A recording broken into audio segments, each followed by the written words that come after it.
ద్వారా స్వతంత్రునిగా మార్చబడ్డావా? స్వతంత్రం అనుగ్రహించు క్రీస్తు మనలను స్వతంత్రులుగా చేసి ఉన్నాడు. గలతీ 5:1.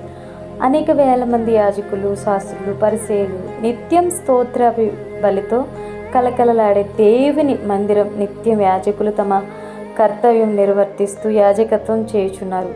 ఎంతోమంది తమ బిడ్డలను గమలియేలు పాదముల యొద్ద ధర్మశాస్త్రం నేర్చుకోవడం కోసం వదిలిపెడతా ఉన్నారు. నిత్యం ధర్మశాస్త్రంను బోధిస్తున్న బోధకులు అవి వింటున్న ప్రజలైనప్పటికీ కూడా యేసుక్రీస్తు కన్యక గర్భవతియే కుమారుని కంటుందని, బెత్లెహేములోని మనిషి కుమారుడు పుడతాడని, చీకటిలో సంచరించు ప్రజలు వెలుగు చూస్తారని ఇలాంటి వాక్యం నిత్యము చదువుతున్నప్పటికీ, మోషే ఇచ్చిన ధర్మశాస్త్రం నిత్యం బోధిస్తున్నప్పటికీ కూడా నా వంటి ఒక ప్రవక్తని మీకు పుడతాడు, మీరు ఆయన మాట వినండి అని ద్వితీయోపదేశకాండం 18:16 అని చెప్పిన మోషే మాటలని మర్చిపోయి నీవు దెయ్యపు ప్రవక్తవు, నీవు పాపివి, అబద్ధికుడివి అని అంటూ యేసుక్రీస్తు ప్రభువుని నిందించారు, దూషించారు, కొట్టాలని రాళ్ళు ఎత్తారు, చంపాలని ప్రయత్నించారు, సిలువ వేశారు దేవుని ప్రజలైన యూదులు, యాజకులు, శాస్త్రులు, పరిసయ్యులు.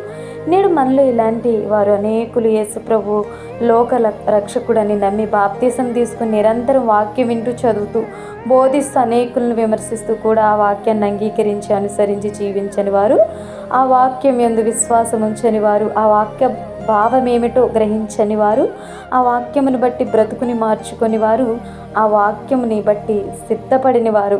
అందుకే దేవుడు మనకి చెప్తున్నారు, మీరు నా వాక్యమందు నిలిచిన వారైతే నిజముగా నాకు శిష్యులై ఉండి సత్యమును గ్రహించేదరు. అప్పుడు సత్యం మిమ్మల్ని స్వతంత్రులుగా చేస్తుంది.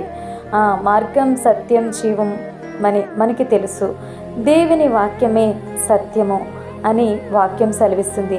మనకి తెలుసు సత్యవాక్యమును నిరంతరం చదువుతూనే ఉంటాం, కానీ ఇంకా ఏదో ఒక పాపానికి, ఏదో ఒక అలవాటుకి బానిసలమై బ్రతుకుతూ ఉంటామండి. ఒకవైపు దేవుడు అంటుంటాం, మరొక వైపు లోకం అంటుంటాం. ఒకవైపు క్రీస్తు కొరకు ఎదురు చూస్తూ ఉంటాం, మరోవైపు నేను పరలోకం చేరను, నాకు తెలుసు, ఆయన పరలోకం నరకం అంటూ ఉందా, ఎవరు చూసారులే అంటూ మాట్లాడుతూ ఉంటారు కొంతమంది.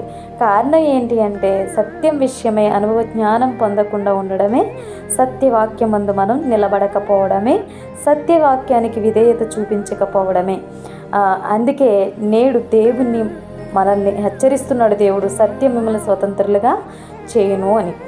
ప్రియ క్రైస్తవ, యేసుక్రీస్తు సత్యదేవుడని ఎరిగి పాపము నుండి పూర్తిగా విడిపించబడి స్వతంత్రురాలిగా జీవిస్తున్నావా? లేక ఇంకా ఏదో ఒక పాపానికి బానిసై మరలా దాస్యత్వం అనే కాడి క్రింద చిక్కుకుని ఉన్నావా? సత్యమును గ్రహించి దేవుని వాక్యమందు నిలిచి ఉన్నావా?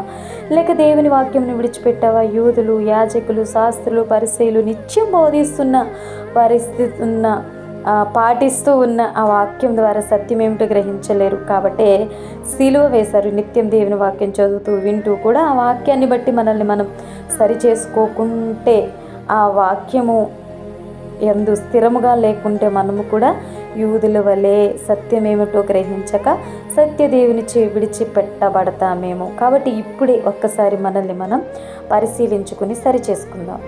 ఈ మాటలు మిమ్మల్ని ధైర్యపరిచినట్లయితే లైక్ చేయండి, షేర్ చేయండి, సబ్స్క్రైబ్ చేయండి. గాడ్ బ్లెస్ యూ అండి.